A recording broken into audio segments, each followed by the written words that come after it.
Yo, if you haven't already, why don't you follow me on Instagram, Twitter, and Snapchat and Vine. All of the names are Kustoo, just to keep it equal across all the things. But anyway, let's get to the show. Patent leather forwards, camo ASICs, delayed J's, corks, and some sneaker emojis. It's been a crazy day. I am your host, Jacques Slade, and this is Today in Sneaks.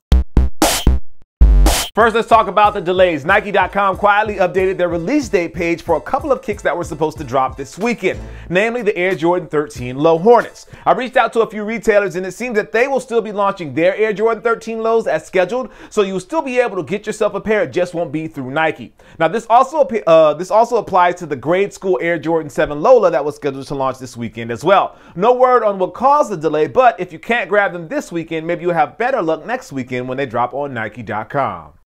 My ASICS game is severely lacking. It's whack, to be honest, and I keep saying that I'm going to get better at it, but I never actually do. Either way, Atmos teased a pair of Camo Gel-LYTE Vs that look pretty nice. I'm a big fan of Camo, but it's actually the black mesh underlays on these that really make these stand out. No word on inspiration or price or a release date, but you can expect to see that information soon.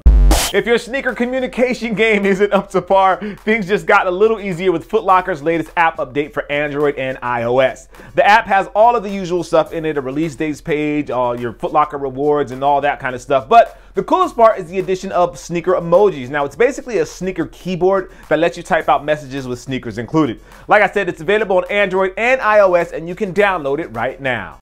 If you've been waiting to get your hands on the CORK Air Max 90s, you only have a week left to wait. I know a lot of people are asking me about these. I still haven't decided whether I like them or not, but they're definitely getting a lot of attention. The upper is mostly CORK with basically only the branding and the, I think it's only the Nike swoosh and a few pieces here and there that are actually in plastic and or in leather.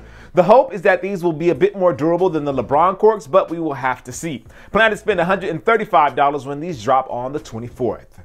The Jordan Lab series has had some hits and some misses, but it looks like the next iteration from the program is going to be a hot one. Most people are calling this the Jordan 11 Lab 4 or the Patent 4s. I really don't have a preference, but the upper is definitely patent leather. I'm starting to think of these as like the EXT that Nike Sportswear does with the Nike basketball product. Now, the black upper on these is sleek and pretty emo if that's your thing, with only a touch of white at the heel. Word is these will be dropping in late April, which only has 2 weeks left, so these should be dropping sometime soon, I should say. So keep your eyes open for those.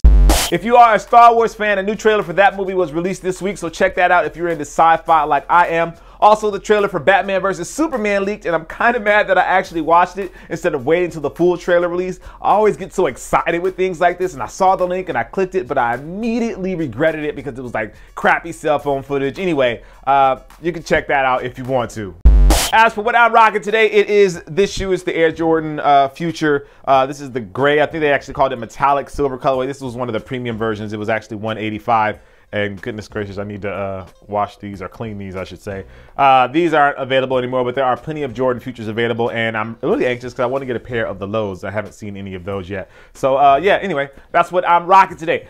As for the question of the video, I want to know, do you guys get bothered, because this is something that bothers me, when you see crappy leaked pictures of a shoe? I would rather wait until a nice picture of the shoe pops up, but the way people try to get, you know, shoes out there is always leaked and it's a crappy image. Anyway, let me know your thoughts down in the comments below. If you haven't already, why don't you like, favorite, and subscribe? That way you know whenever something awesome is happening right here on this channel. Make sure you hit that thumbs up button because it definitely helps me out. As always, I am your host, Jacques Slade. I definitely appreciate you. I do appreciate you a lot. Thank you guys for watching. Hope you have a really great weekend, and I'll see you soon.